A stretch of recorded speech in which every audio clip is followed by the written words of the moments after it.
कि हम सब 1 मिनट का मौन करके उनको सच्ची श्रद्धांजलि प्रदर्शित करें।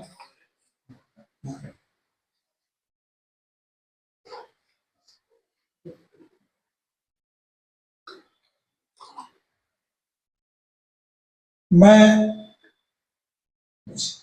जिले के आदिवासी संरक्षक होने के नाते, आदिवासी समाज का और शक्तिपीठ के संरक्षक होने के नाते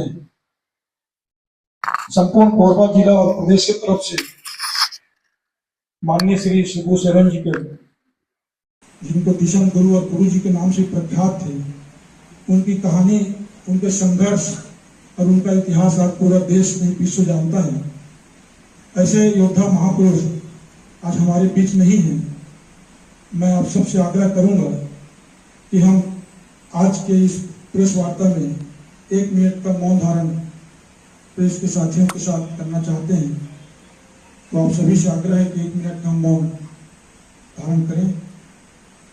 जय श्री